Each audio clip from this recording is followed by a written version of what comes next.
it actually arouses the sympathetic nervous system. On the other hand, when we practice pranayama, when we practice meditation, when we practice Thada Dhyan Samadhi, then we arouse our parasympathetic nervous system. Yoga in its core is a science, but do we know how yoga works and what is the scientific backing of yoga? Let us learn it all. First, we are going to learn the sympathetic nervous system and parasympathetic nervous system. What is that and how yoga helps us in balancing the parasympathetic nervous system and the sympathetic nervous system. So first, let us understand what is nervous system. Nervous system is a system which is responsible for our mental systems, our psychological functions. Parasympathetic nervous system and sympathetic nervous system are the division of autonomic nervous system that we cannot consciously control. This is why we call it involuntary nervous systems. They inhibit almost all of our organs, from digestive system to circulatory system to our respiratory system, lymphatic system. Almost all of these fall under the parasympathetic nervous system and sympathetic nervous system. How yoga works? Yoga, when we do asanas, when we do a lot of movement, it actually arouses the sympathetic nervous system.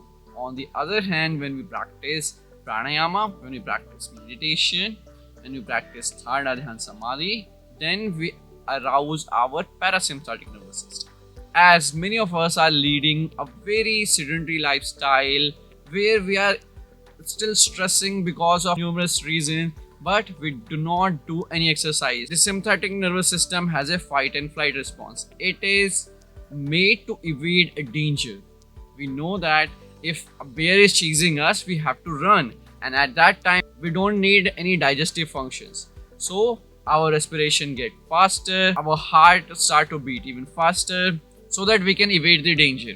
On the other hand, when we talk about parasympathetic nervous system, that is designed to keep us calm, cool. When we are in a calm situation, we don't need to have fast respiration, so our respiration is slower, our heart beats slower, and our digestion is at its best. Now, because we are leading a very sedentary lifestyle where we have a lot of stressors, we meet these stressors every day and we are not doing anything. This means sympathetic nervous system is getting activated, but as we are not evading any danger, our heart is beating faster, we sweat a lot, but we are not doing anything productive.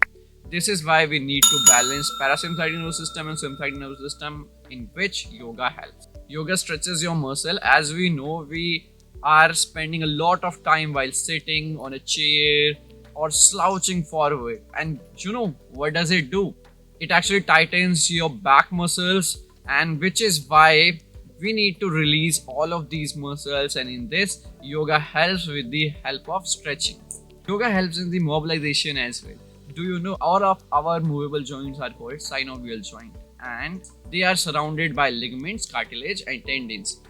Ligaments, cartilage and tendons do not have any blood supply of their own. They get their blood through the mechanism of diffusion. And for diffusion mechanism to happen, we need to produce constant movement.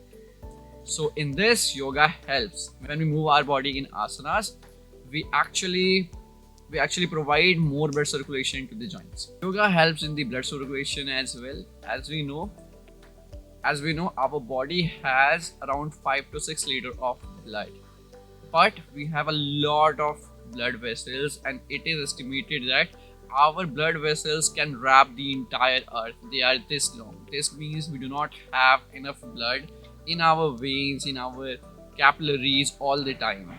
So through yoga, we actually improve the circulation through the desirable area. Yoga balances our hormones. Endocrine system and nervous system both are connected to one single gland that we call hypothalamus. The hypothalamus is actually a part of the brain which actually coordinates with both nervous system and the endocrine system. So with coordination, it helps to balance our hormones. Another point is yoga helps to manage the homeostasis. Homeostasis is body's mechanism which helps to maintain constant temperature in our body. We can equate it with the balance as well. That means it balances all the functions. This is why even when even when the external temperature is at -6 or -30, our body remains at 37 degrees Celsius. That is optimum temperature for our body. Yoga helps to maintain homeostasis as well. Yoga also helps to maintain our circadian rhythm. Circadian rhythm is regulated by melatonin hormone that is produced in the pineal gland. When we do yoga, it actually manages our circadian rhythm, which we also call our biological clock. So these are the things that yoga help us with. If I missed anything, please write it down in the comment section below. And next, you can watch this video and have a sigh of relief.